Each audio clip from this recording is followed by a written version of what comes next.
You won't believe what's inside this mountain, but it's insane and could save humankind. Colorado Springs is best known for its rugged outdoor attractions. But there is much more to the place than national parks and nature reserves. Southwest of the city, for example, is Cheyenne Mountain and its 3 peaks, and they have guarded one of the world's most sensitive secrets for more than half a century. What the government concealed in Cheyenne Mountain would inspire untold speculative chatter, conspiracy theories, and works of science fiction. But what was actually hidden there? Well, now we can see for ourselves. The story began in 1961. Under the authority of the Army Corps of Engineers, the Utah Construction and Mining Company was commissioned to make inroads to the mountain and excavate massive tunnels in its slopes. For the next 3 years, contractors carved out a network of subterranean caverns large enough to house a small town. Sheltered beneath 2,000 feet of impenetrable granite, the tunnels crisscrossed a 5-acre area.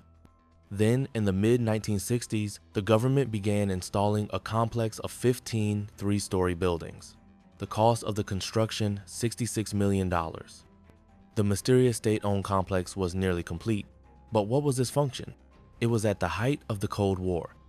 East and West were locked into an escalating arms race, and World War I-II was potentially on the horizon.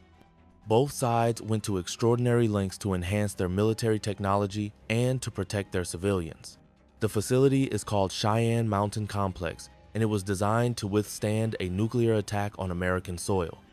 For decades, it was one of the 2 homes to the North American Air Defense Command, a center for, among other things, defending against Soviet strikes. The complex entered the public imagination after its fictitious depiction in the 1983 thriller War Games. In Terminator, meanwhile, it was shown as the base for Skynet.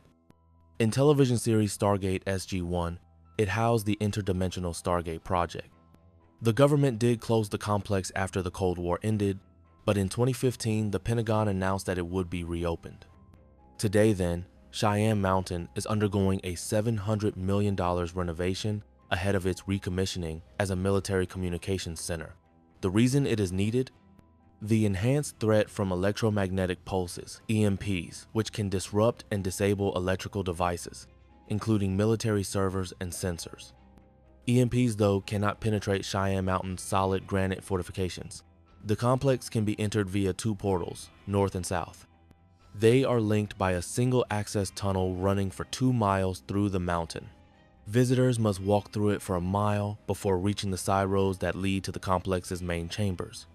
It is much easier, of course, to drive. The Cheyenne Mountain Complex is vast enough to be serviced by several roads and parking lots.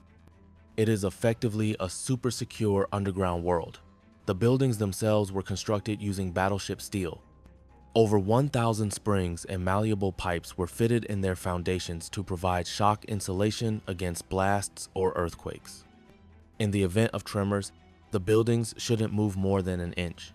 Of course, it takes serious hardware to withstand the multi-megaton pressure of a nuclear explosion.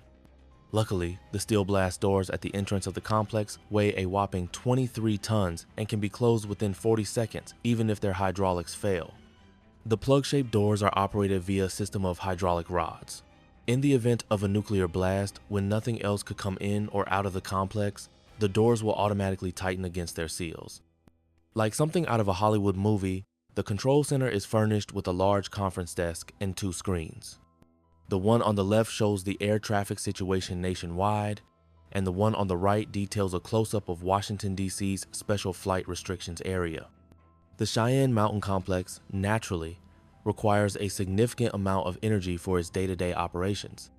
It is powered, in fact, by 6 massive generators, whose total collective output is 500 kilowatts, enough to electrify 5,000 homes. Despite its many high-tech installations, however, the complex hides a few vestiges of the analog age, including a rather quaint-looking telephone affixed to a rock wall. The sticker on its case displays the emergency number 911. A network of underwater rivers and reservoirs supplies the complex with fresh water for drinking and cooling. The diesel that powers its generators, meanwhile, is stored in a subterranean lake. The Cold War may be over, but the Cheyenne Mountain Complex continues to serve a vital defense role. If, for any unforeseen reason, the surface of the Earth becomes uninhabitable, for instance, it will be home to the last survivors of the human race.